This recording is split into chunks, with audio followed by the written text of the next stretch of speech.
রূপসী মাইয়ারে তোর কলসির ভেতর কি খাঁটি গরুর দুধ বেচতে এনেছি। দে না একটু খাই, দামটা আগে চাই, আর দে না একটু খাই। দামটা আগে চাই, তোদের মতো ভিড় খাওয়াদের চেনে রেখেছি।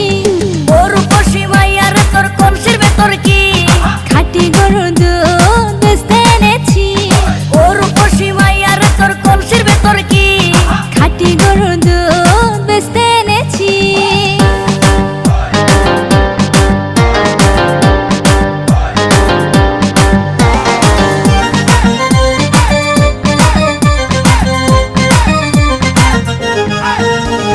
তোর দুধেতে আছে পানি, আমি কিন্তু সবই জানি। না খাওয়ালে জানবে সবাই তোর দুধেতে কোনো স্বাদ নাই।